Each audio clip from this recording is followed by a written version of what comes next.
Hello मेरी बच्चा party, क्या हाल चाल? आई होप बढ़िया, स्वस्थ और मस्त हैं आप सभी। और मेरा नाम है शिवांश।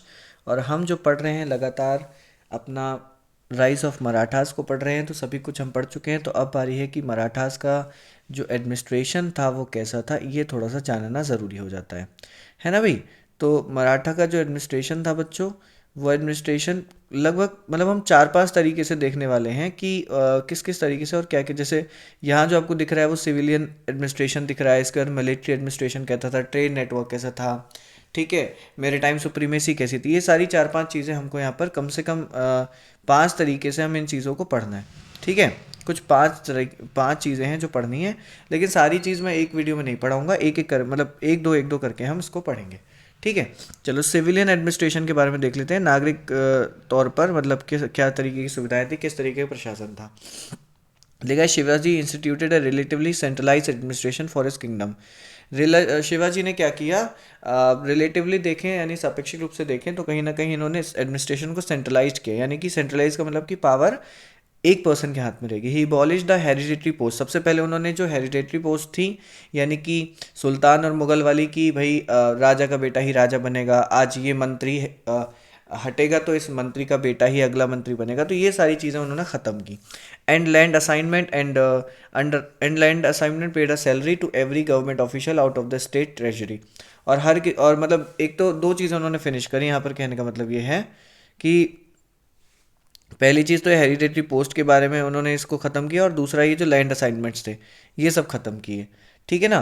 और इसके बाद सैलरी सभी को, जितने भी गवर्नमेंट ऑफिशियल थे सभी को सैलरी देने लगे, जो स्टेट का अपना ट्रेजरी था यानी कि खजाना था उससे। मैनी ऑफिशियल्स वर पीरियोडिकली ट्रांसफर एज वेल।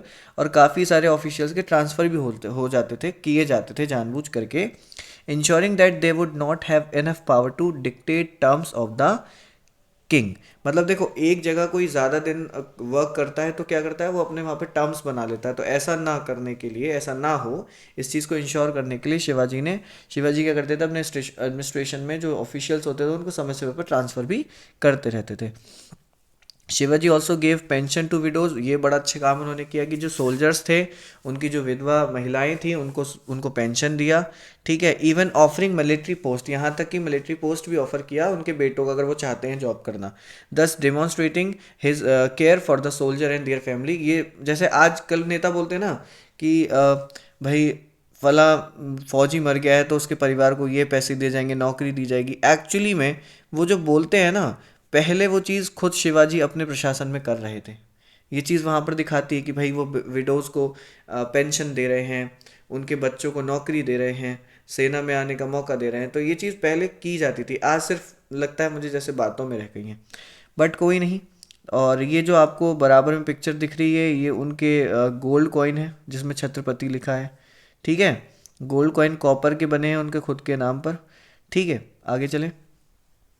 जी सर, आगे चलते हैं। अब देखो, शिवाजी का जो प्रधान मतलब पूरा था काउंसिल ऑफ 8 मिनिस्टर, जिसे हम अष्ट प्रधान के नाम से जानते थे। काउंसिल ऑफ 8 मिनिस्टर जिसे हम अष्ट प्रधान के नाम से जानते थे, ठीक है। ये अष्ट प्रधान में देखो ये सारे आते हैं। अभी रुक जाओ, एक सेकेंड दो मुझे, ऐसे देखिए, ठीक है। आपको दिख रहा है, prime minister, land revenue minister, chief justice, head of religious affairs, commander in chief, minister for foreign affairs, intelligence minister और फाइनेंस मिनिस्टर, प्रधान, सचिव, न्यायाधीश, पंडितराव, है ना, सेनापति, सुमंत, मंत्री, अमात्य, प्रधान। इस तरीके के कुछ नाम हैं जो उनके अष्टप्रधान हुआ करते थे। लिखा है Marathas often levied tax called chauth. Chauth नाम का वो टैक्स देते थे, 25% जिसे हम बोलते हैं, और सरदेश मुखी देते थे 10% चौथ पर additional, from the provinces that were not directly under them. और उनसे जो मतलब उनके डायरेक्टली अंडर में नहीं थे वो लोग देते थे। Including places in the Deccan, इसके साथ साथ दक्कन और नॉर्थ इंडिया के जो प्लेसेस थे वो भी देते थे। इन रिटर्न मतलब बदले में क्या करते थे, मराठास उनको प्रोटेक्ट करते थे, उन प्रोविंसेस को, and did not intervene in their internal administration.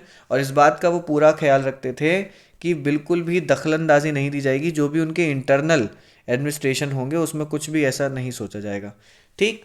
The Mughal also approved of this arrangement, through various treaties, और मुगल ने भी ऐसा अरेंजमेंट अपनी बहुत सारी ट्रीटीज़ के थ्रू करा था ओवर द टाइम, समय के साथ। Some of these provinces became a part of Maratha empire, और समय के साथ कुछ मतलब हिस्से जो थे वो मराठा एम्पायर के हिस्से में आ गए, मतलब उसका हिस्सा बन गए।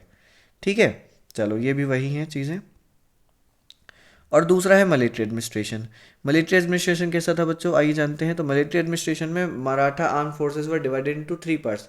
तीन तरह की थी, इन्फेंट्री थी, कैवेलरी थी और नेवी थी।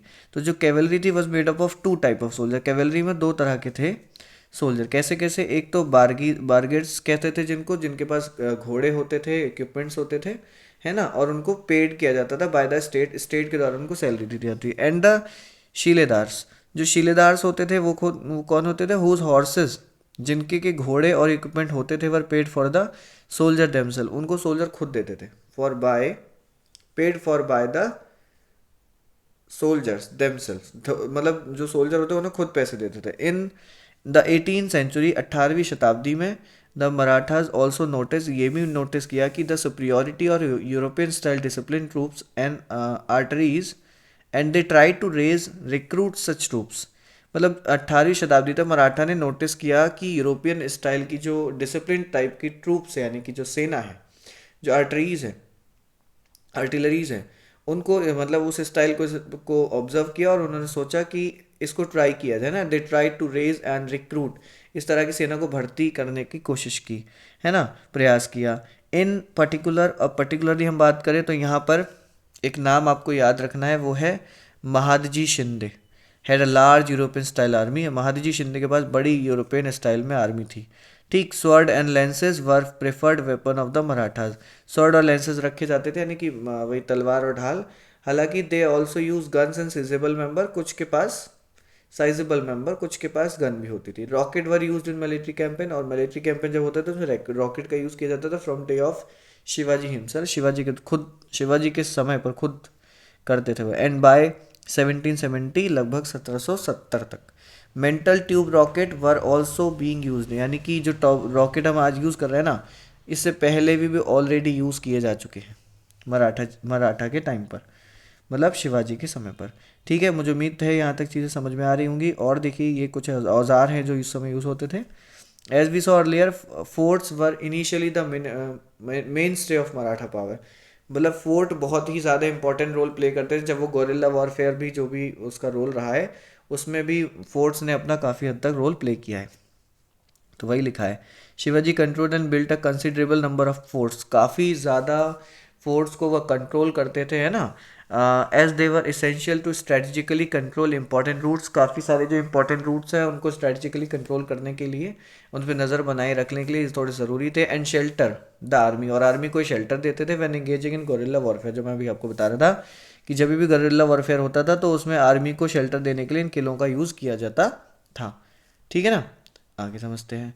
रामचंद्र पंत अमात्य, रामचंद्र पंत अमात्य जो थे फाइनेंस मिनिस्टर थे शिवाजी के। In his work the royal addict explains, जो उनके रॉयल एडिक्ट में लिखा हुआ है। ठीक है, ये सारी वेपन्स है जो यूज़ होते थे। तो उम्मीद करता हूँ यहाँ तक चीज़ें समझ में आई हैं आपको, क्योंकि मेरे टाइम रूप सुप्रीमेसी और आगे की चीज़ों को हम नेक्स्ट क्लास में डिस्कस करेंगे। अब तब तक आप इसको अच्छे से रिवाइज कीजिए। मिलेंगे नेक्स्ट सेशन में। Till then keep learning, keep watching. Thanks for attending the session.